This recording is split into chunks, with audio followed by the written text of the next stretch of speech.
예수님이 말씀하셨던 두 아들의 비유라는 것이 있습니다. 내용은 포도원에 가서 일하라 라고 하는 명령에 맏아들은 예라고 대답하고 가지 않았고, 그리고 둘째 아들은 아니요 대답했지만 결국은 갔다. 그래서 결과적으로 두 아들 중에서 누가 아버지의 뜻대로 했느냐라는 질문에 예수님이 정답을 내리셨던 비유였죠. 바로 직접 가서 행동으로 옮긴 아들이 순종한 아들이다, 그런 이야기였습니다. 오늘의 말씀의 제목도 순종인데요, 지난 본문과 같은 본문입니다. 순종에 어떤 가치와 의미가 있는가를 오늘 말씀을 통해 다시 한번 깊이 새기기를 바라는데요, 지난 시간에는 순종의 걸림돌이 뭐가 있을까, 이런 내용을 살펴봤었죠. 그래서 순종이라고 하는 것은 우리에게 굉장히 중요한 과제가 아닐 수 없습니다. 순종하려면 책임감도 있어야 되고, 그리고 순종이라고 하는 이 명령에 대한 무게감도 느낄 수 있어야 감당하는 데 도움이 되겠죠. 며칠 전에 장애인 어른 장례를 마치고 아내와 차를 타고 내려오는 길에 제 아내가 어린 시절에 가족들과 보냈던 가정생활에 대한 추억담을 꺼내길래 제가 진지하게 들으면서 내려왔는데요, 그때 제 아내가 이 두 아들의 비유를 얘기하면서 자기 동생들은 말로 이해를 하였지만 실제로는 부모님 말을 잘 듣지 않은 스타일이었고, 자신은 반면에 싫어요라고 했어도 결국 부모님 말대로 따르는 것은 자신이었다, 이렇게 말을 해 주더라고요. 이런 말들은 제가 확인할 수 있는 부분은 아니기 때문에 말한 대로 믿어야죠. 어떡하겠습니까? 하지만 이건 좀 혼자만의 주장은 아니고 동생들도 다 동의하는 내용이고 그렇다고 하는 이야기를 저도 듣기도 했었습니다. 제 아내가 3남매 장녀고 저도 3남매 장남이어서 아무래도 제 동생들과는 다른 어떤 마지로서의 그런 책임감 같은 것이 있지 않았나 하는 생각을 돌아보며 생각해 보기도 합니다. 물론 저는 개인적으로는 결혼 후에는 선교지로 가기도 하고 또 미국으로 가기도 하고 떠나 있어서 오히려 동생들이 부모님 곁을 더 오랫동안 많이 지켜주었던 면도 없지 않기는 하지만요, 이 자리에 마지도 계시고 둘째도 계시고 셋째도 계시고 다양하게 계실 텐데 항상 상황에 따라 다른 것이겠지만 같은 형제들 안에서도요, 부모님의 말씀에 대한 순종의 태도와 또 책임감을 갖는 자세는 아마 다들 같지는 않을 거라는 생각을 해봅니다. 누구는 즐겁게 순종할 수 있지만 누구는 순종이 참 어려운 경우들도 있으리라는 것이죠. 그리스도인들에게도 하나님의 명령에 대한 순종의 의무가 모두에게 주어져 있는데 우리가 어떤 순종의 태도와 자세를 갖는가는 성도들마다 같을 수는 없으리라고 생각합니다. 그렇기 때문에 우리가 이런 말씀도 필요한 것일 텐데요, 우리에게 주어지는 하나님의 명령, 그 명령을 우리는 순종해야 되는데 그 순종의 태도에 대해서 우리는 어떤 의미와 자세를 갖고 있는 것일까? 여러분, 누구로부터 받는 명령이든지 간에 명령을 수행하는 행위에는 책임이 뒤따르죠. 의무감과 중압감이라는 것이 항상 있습니다. 그래서 명령을 따르는 순종의 행위는 항상 좀 부담되는 생각이 항상 앞서게 되죠. 또 꺼려지기도 하고 힘들다라고 하는 그런 편견이 생기기도 합니다. 그렇지만 우리가 하나님의 말씀에 순종하는 일에 있어서는 이런 선입견을 제거할 필요가 있는 것이죠. 그래서 하나님의 말씀에 순종하는 삶이 절대 힘겨운 일이 아니고 즐거운 일이며 감사한 일이고 오히려 행복한 일이라는 사실을 일깨우는, 그리고 그 사실을 깊이 이해하는 우리가 되어야 한다라고 하는 것입니다. 그래서 이 깊은 이해를 얻기 위해서 우리가 무엇이 필요한 것인가, 나의 내면적인 부분과 나의 외적인 상황을 포함해서 어떤 점들이 이 순종함의 걸림돌이 될 수 있는가를 이해하는 것도 필요한 과정이다라고 했었죠. 결국 그래서 이 걸림돌들에 대해서 우리가 지난 시간에 중점적으로 살펴본 바가 있었던 것입니다. 먼저 잠깐 돌아보면 순종의 이 걸림돌 중에는 능력의 문제가 있다라고 했었죠. 마음은 원이지만 육신이 약하다라고 하는 예수님의 말씀에서 볼 수 있는 것처럼 순종하는 마음은 좋은데 육신이 따라와 주지 않아 능력 문제에서 좌절되는 경우들도 있다. 그렇지만 그러면은 그것에서 좌절되고 마냐? 그렇지 않다고 했죠. 하나님께 결심하고 매달리게 되면 얼마든지 순종할 수 있는 힘과 능력과 지혜를 공급해 주신다는 말씀을 나누었었습니다. 또 순종의 걸림돌들 중에는 의지의 문제도 있을 수 있다고 했죠. 능력은 충분하지만 이번에는 내 의지가 너무 박약해서 그래서 순종에 실패하는 경우가 많다. 그래서 이 의지의 문제는 무엇으로 나타나냐? 게으름의 문제로 나타나기, 결단의 약함의 문제로 나타나기, 쉽게 변하는 변덕스러운 마음의 문제로 나타나기도 한다고 했죠. 이 의지의 문제가 발생하는 이유가 뭐냐 하면은 하나님의 순종하는 삶이 얼마나 기쁜 일이고 얼마나 아름다운 결과를 우리에게 가져다 주는지 체험이 부족하기 때문이다 라고 했었죠. 이런 경우에는 반드시 한 번의 체험이 필요하다. 그것을 위해서라면 반드시 한 번의 순종의 결단은 있어야 된다. 여러분, 한 번의 순종의 결단이라도 한번 해낼 수 있는 믿음의 사람들이 되시기를 간절히 소망합니다. 그렇게 될 때 그 순종의 결단이 열매를 가져다 줄 것이고 그 순종의 열매가 여러분들에게 얼마나 기쁜 일이고 감사한 일이고 유익한 일인지를 경험하게 된다면 여러분들에게 의지의 부족의 문제는 사라질 것이라고 믿습니다. 세 번째, 순종의 걸림돌들 중에는 경제 논리의 문제도 있다고 했었죠. 내 순종의 결과가 어떤 경제적 손실을 가져다 주는 것은 아닐까라는 걱정이 생기게 되면 순종하기 싫어하는 경우가 생긴다는 것이죠. 이스라엘 백성들에게도 하나님은 산당을 허물어라 라고 명령하셨는데 이것은 산당은 일종의 건축물로서 부동산적 가치가 있었다라고 했었죠. 그래서 이 산당을 허무는 순종의 행위는 경제적 손실을 야기시키는 것인데 그렇기 때문에 좀 더 거리끼는, 그래서 좀 더 순종하고 싶지 않는 그런 마음이 생길 수 있는 것이라고 했죠. 그렇지만 이 문제는 어떻게 해결할 수 있나? 산당을 허물어뜨림으로써 얻게 되는 엄청난 공동체의 유익, 그 영적인 그 유익함이 그 결과로서 발생되는 경제적 손해와는 비교할 수 없는 것이라는 것을 이해하고 깨달을 필요가 있는 것이다 라고 했는 것입니다. 그래야만 순종의 행위가 가능한 것이겠죠. 저와 여러분들 이 시간 없고 이 귀한 이 바쁜 시간에 여러분들이 주일 아침 시간에 모여서 이 자리에서 예배 드리는 것이 여러분들에게 얼마나 큰 축복인지 깨닫는 은혜가 있기를 저는 소망합니다. 여러분들은 지금 시간을 투자하고 있는 것이고 모든 상황을 투자하고 있는 것이지 않습니까? 이것이 여러분들에게 손해다라고 생각하면은 절대 이 자리에 있기가 어렵습니다. 단순 한순간도 머물러 있고 싶지 않겠죠. 빠져나가고 싶고 그리고 피하고 싶은 시간이겠죠. 그러나 이 자리에서 예배드리는 이 시간이 얼마나 나한테 유익하고 소중한 시간인가를 이해하고 깨닫게 되면 즐겁고 감사함으로 예배하고 찬송할 수 있을 것입니다. 여러분들은 이 하나님 앞에 순종함의 이 시간들이 얼마나 이것이 희생이 아니라 나에게 축복이라는 것을 깨닫고 경험하는 여러분들의 복된 삶이 되기를 간절히 소망합니다. 또 순종의 걸림돌들 중에는 양심의 문제도 있을 수 있다고 했죠. 하나님의 말씀에 순종하는 일과 나의 양심이 충돌되는 케이스가 생길 수도 있다라고 하는 겁니다. 예를 들어서 본문의 상황을 보면 가나안 땅의 모두를 멸절시켜라 하나님이 명령하셨는데 또 그 땅이 이제 처음부터 네 땅이었던 것처럼 완전히 빼앗아서 완벽하게 네 땅처럼 살아라. 그런데 어떤 사람은 마음이 찔리는 거죠. 나 양심상 그렇게 하기는 참 어려울 것 같아요. 상대방에게 미안하고 부끄러운 감정을 갖는 것이죠. 이것이 인간의 양심과 말씀에 순종할 때 벌어질 수 있는 충돌의 상황인 것입니다. 인간의 양심은 매우 좋은 것이라고 했죠. 그러나 때로는 이 인간의 양심이 자기 신념이 돼서 강한 자기 확신과 신뢰로 굳어져서 내 양심의 기준을 넘어서는 그 어떤 하나님의 명령이나 말씀에 대해서는 받아들이려고 하지 않는 그런 잘못된 결과를 야기시킬 수 있는 것이라고 했죠. 이런 사례는 드물 수도 있지만은 그러나 하나님의 말씀에 순종하는 것은 인간이 자기 신념과 자기 양심을 지키는 일보다 훨씬 더 높은 가치를 지닌다는 것을 깨달을 수 있어야 하는 것이라고 했습니다.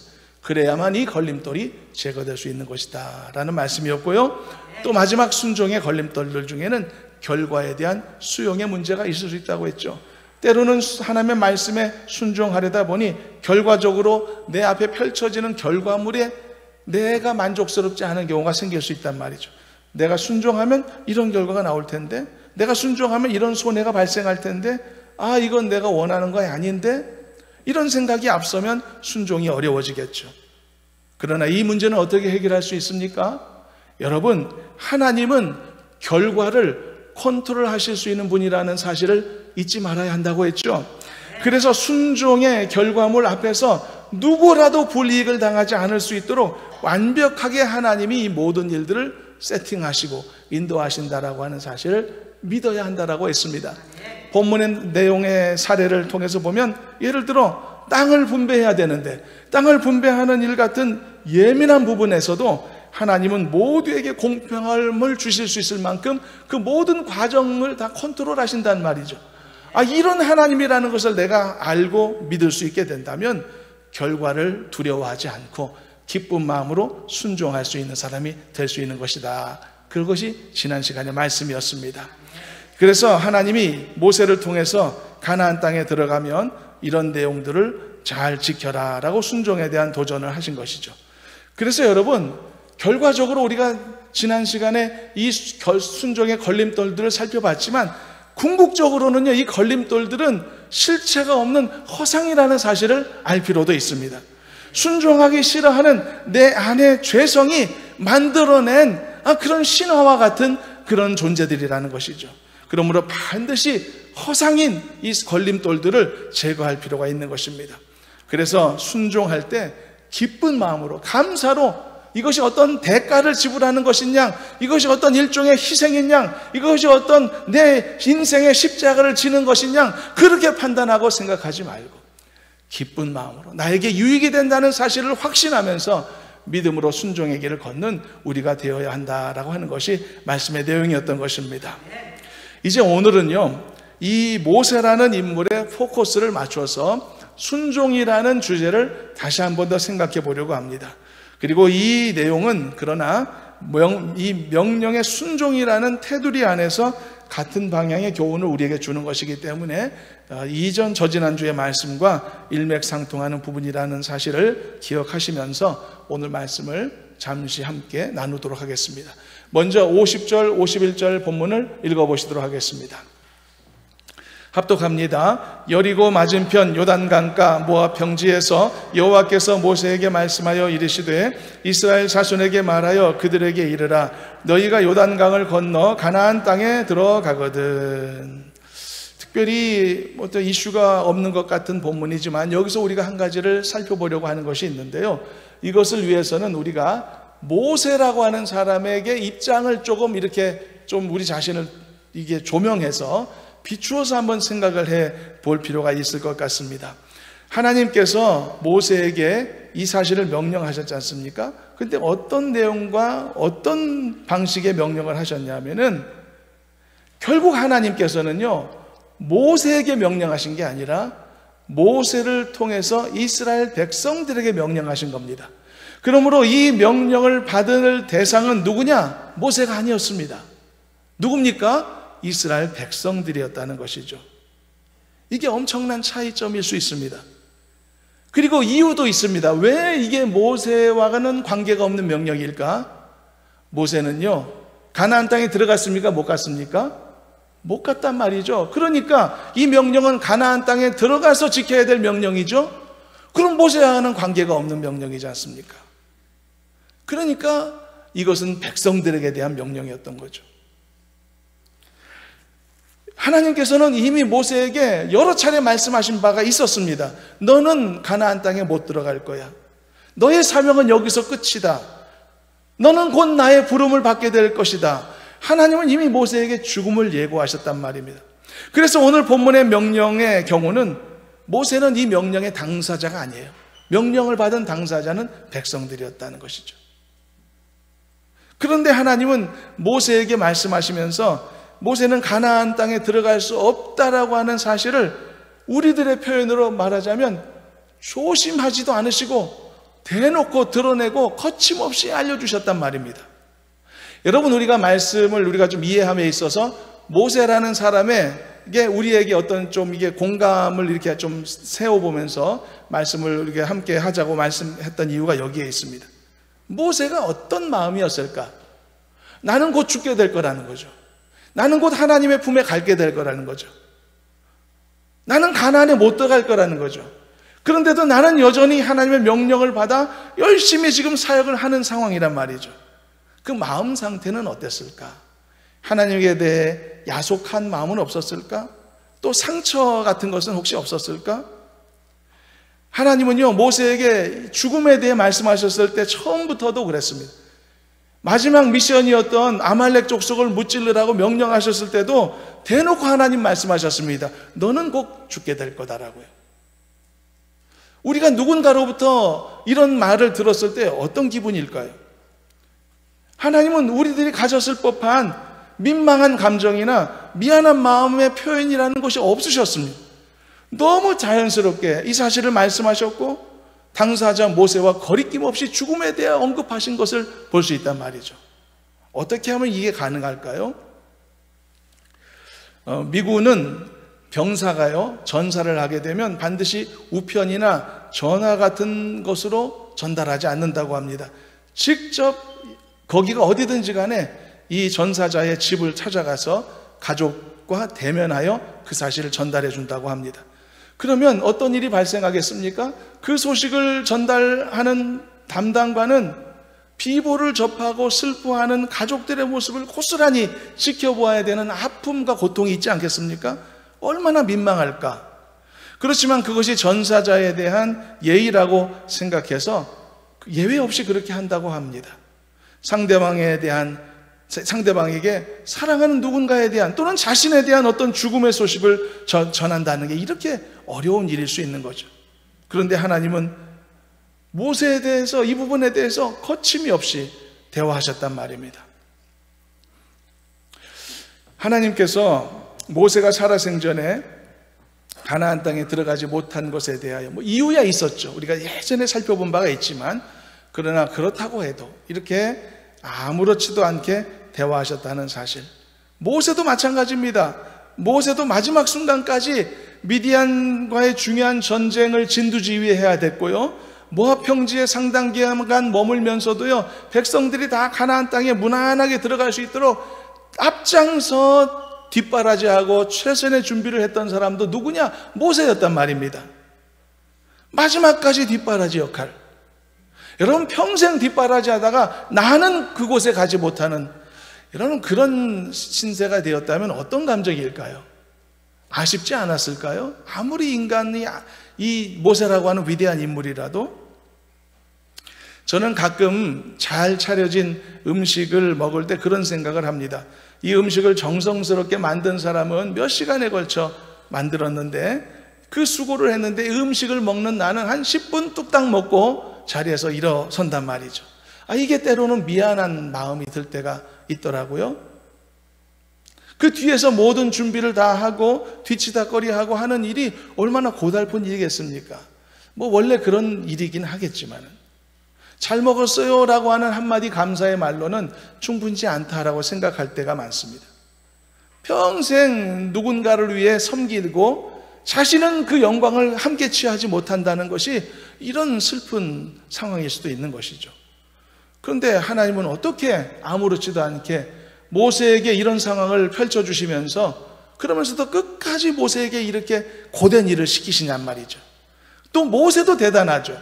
모세도 어떻게 아무렇지도 않은 듯 서운한 감정 내피지지 않고서 이 명령을 마지막까지 묵묵히 수행할 수 있었느냐 말이죠. 정말 이 상황이 이 불편한 상황을 감춘 그런 모습이 아니라 진짜 하나님도 아무렇지도 않으셨고 모세 자신도 아무렇지도 않은 상황이 진짜 맞았다면 이렇게 될 수 있기 위해서 무엇이 필요했을까요? 어떤 마음가짐들이 기본 바탕이 되었어야 했을까? 이런 일이 가능하려면 적어도 다음과 같은 전제가 필요합니다. 그것은요, 하나님도 이 사실을 전혀 민망한 상황으로 여기지 않으셨다라고 하는 전제가 필요하고요, 모세도 마찬가지입니다. 모세도 이 사실을 분하고 억울하다, 그리고 슬프다라고만 여기지 않았던 그런 전제가 필요한 것입니다. 한마디로 하나님도 아무렇지도 않았고 모세도 아무렇지도 않았고 이 상황에 공감이 형성되었을 때만이 죽음에 대해서, 마지막 사역에 대해서도 아무렇지도 않은 대화와 이 소통이 이루어질 수 있었다라고 하는 것입니다. 어떻게 이럴 수 있었을까? 죽음이라는 것이 그렇게 사람한테 하찮은 일은 아니지 않습니까? 얼마나 중요한 일인데. 지난주 온가족 행복주일날 가족 사진을 찍는 포토존을 운영했었는데요. 그때 찍은 사진이 로비에 게재되어 있습니다. 예쁘게 사진 찍으신 분들도 많은데 저는 올해는 이렇게 어떻게 시간이 안 돼서 찍지 못했는데요. 그런데 올해도 그런 분이 계셨다고 얘기를 들었는데 몇 년 전에도 이 포토존 운영한 적이 있었는데 그때도 어떤 분들은 혼자 찍으시는 개인 사진을 요청해서 찍으신 분들이 여러분들 계셨다고 합니다. 왜냐하니까 나중에 영정사진으로 쓰려고 그렇게 한다, 그렇게 답을 하신 분들이 많으셨다는 거예요. 그리고 올해도 그런 분들이 몇몇 분 계셨다라고 합니다. 좋은 아이디어 아닙니까? 네. 그런데 자신의 죽음에 대해서 그렇게 편안하게 이야기할 수 있는 게 쉬운 일은 아니겠죠? 자신의 장례에 대해서, 또 영정사진에 대해서 스스럼 없이 말할 수 있다는 것은 자신이 이후에 죽음을 맞게 될 거라는 사실이 이런 분들에게는 그다지 민망한 일은 아니었기 때문이 아닐까라고 생각이 듭니다. 우리 여기에 계시는 분들은 대부분 거듭난 그리스도인들일 것이기 때문에, 그래서 우리는 구원의 소망을 갖고 있기 때문에 이런 일들이 자연스러운 일이라고 생각될 수 있지만 절대 자연스러운 일은 아닙니다. 세상 밖에 나가서 많은 불신자들, 이 구원의 소망이 없는 사람들의 삶을 우리가 경험하고 간접적으로 들여다볼 기회가 있을 텐데, 그때 보면은 죽음을 두려워하는 사람들이 굉장히 많습니다. 죽음과 관련된 그 어떤 것도 터부시하고 무서워하고 싫어하고 그리고 접하려 하지 않으려는 그런 두려움에 휩싸인 사람들도 굉장히 많은 것을 볼 수 있거든요. 그런 사례들을 생각해 본다면 이렇게 영정사진에 대해서, 죽음에 대해서 스스럼 없이 대화하고 말할 수 있는 게 대단하다고 말할 수가 있는 것이겠죠. 따라서 하나님께서도요, 모세의 죽음과 모세의 가나안 입성의 실패를 단지 민망한 것으로 여기지 않으셨던 것이 분명합니다. 모세 역시 이 사실을 분하고 억울하다 그렇게만 생각하지 않았던 것이 확실하죠. 이런 종류의 공감이 형성되어 있었기에 하나님과 모세 사이에서 이런 종류의 대화가 스스럼 없이 이루어질 수 있었던 것이라는 말입니다. 그리고 여기에서 가장 중요한 좀 더 높은 차원의 관점도 필요한데요.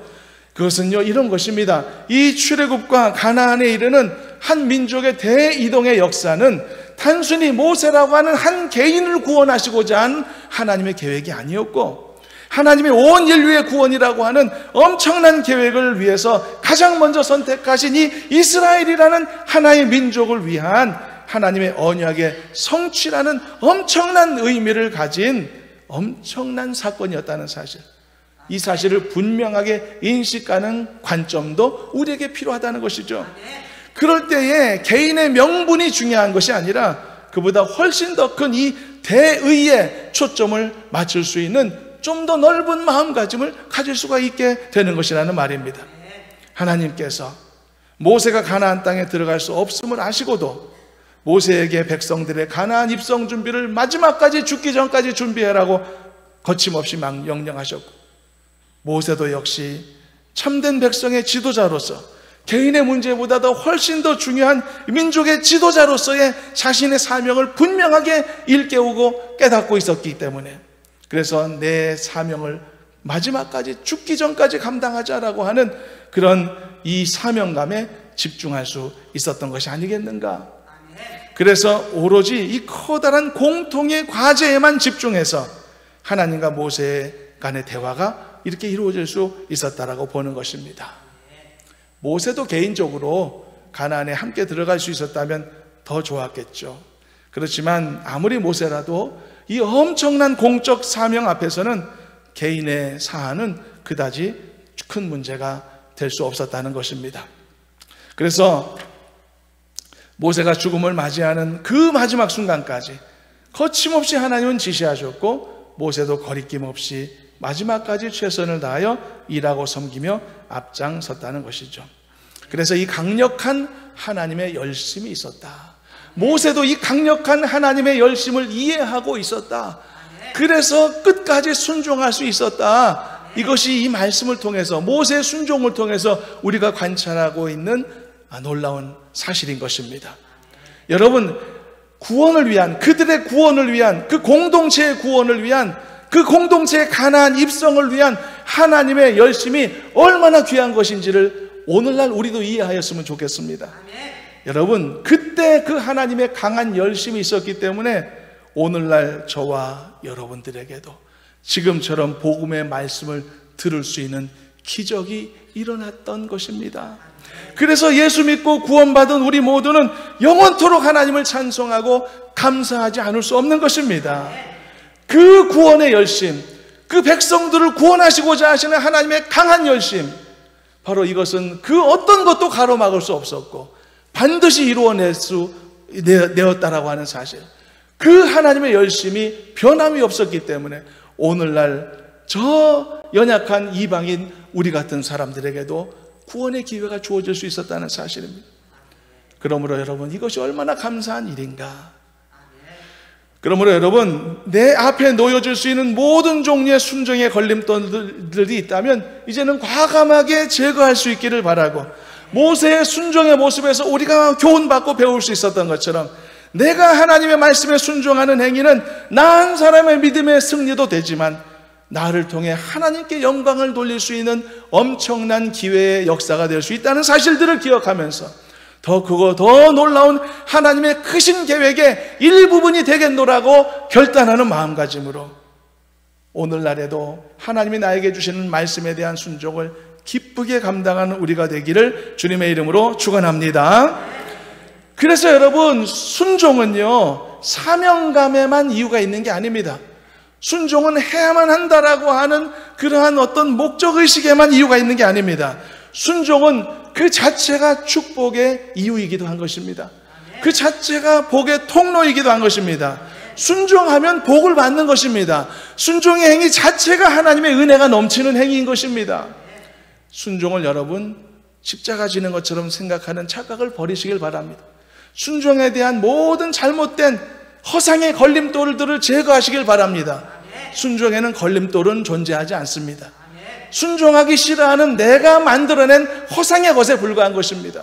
그러므로 모든 걸림돌들, 허상의 것들을 제거하고 더 기쁜 마음으로 순종하는 우리 모두가 되었으면 좋겠습니다. 이것이 오늘 말씀을 함께 나누는 목적인 것입니다. 요즘 새벽 예배 시간에 사무엘상을 보며 사울의 불순종의 모습을 한동안 보았습니다. 이제 앞으로 볼 모습은요, 다윗의 순종의 모습입니다. 사울이라는 인물과 다윗이라는 인물의 결정적인 차이점이 뭐냐? 불순종과 순종입니다. 한 사람은 불순종, 한 사람은 순종. 불순종했던 사울이 어떤 인생의 비참한 결말을 맞이했는지 우리가 말씀을 통해 볼 수 있습니다. 이제 앞으로 우리가 볼 것은 다윗이라는 인물이 순종함을 통해서 어떤 하나님의 긍휼과 축복을 받았는지를 이제 살펴보게 될 겁니다. 다윗은 하나님의 마음에 합한 자로 인정받았죠. 다윗은 하나님과 소통하는 사람으로 평생 지냈죠. 다윗도 죄를 졌어요. 다윗도 실패가 많았어요. 그럼에도 불구하고 다윗은 용서받을 수 있는 은혜를 입었습니다. 그게 무엇 때문이었을까요? 다윗은 많은 대적에게 둘러싸인 적도 있었지만 결과적으로 하나님의 보호를 입었단 말이죠. 이게 엄청난 축복이 아닙니까? 사울 왕과 전혀 다른 인생의 모습, 그것을 우리는 무엇으로 설명할 수 있는가? 사울은 불순종했지만 다윗은 하나님의 말씀에 순종하고자 하는 열심으로 살았다는 차이가 있다는 것이죠. 그러니 여러분, 순종이 그 자체가 축복이 아니면 뭐겠습니까? 순종은 복인 줄로 믿으시길 바랍니다. 그 자체가 우리에게 유익입니다. 순종하는 것 자체가 우리에게 축복입니다. 이것이 오늘 모세의 순종을 통해 배울 수 있는 또 하나의 순종의 모습이었습니다. 말씀을 맺겠습니다. 성경을 보면은요, 여호와의 열심히 이를 이루시리라 라고 하는 구절이 여러 군데 나옵니다. 그런데 이 표현이 사용된 그 상황을 우리가 살펴보면요, 공통점이 하나 있습니다. 뭐냐 하면 바로 택하신 하나님의 자녀들을 위해 펼치시는 구원의 역사에 관한 말씀이라는 것을 알 수 있습니다. 특별히 구원의 역사를 이루시기 위한 상황에서는 하나님이 열심을 내신다, 이런 이야기가 되겠죠. 그러니 이게 얼마나 귀한 일입니까? 하나님은 지금도 구원을 위해 열심을 내시고 반드시 이루신다는 것을 믿으시기를 바랍니다. 이것이 하나님이 집중하시는 일이고, 바로 그 때문에 오늘날 나를 위한 구원까지 순서가 왔던 것이 아니겠습니까? 그러므로 이 놀라운 하나님의 열심이 택하신 저와 여러분들을 지금도 감싸고 있고 보호하고 있음을 잊지 마시길 바라고, 나의 구원을 완성케 하시고자 하시는 하나님의 그 열심을 가히 우리가 상상할 수 없을 만큼 정말 크고 그리고 강하다는 사실도 잊지 마시기를 바라고요. 그래서 나를 위해 계획하신 모든 선하신 하나님의 뜻은 반드시 이루어진다는 강한 믿음을 갖고서 지금보다 더 용기 있고 더 담대한 하나님의 자녀로서 기쁘게 순종하며 살아가는 우리 모두가 되기를 주님의 이름으로 축원합니다. 기도하겠습니다. 사랑의 하나님, 감사합니다. 기쁜 마음으로 순종의 삶을 살기를 원합니다.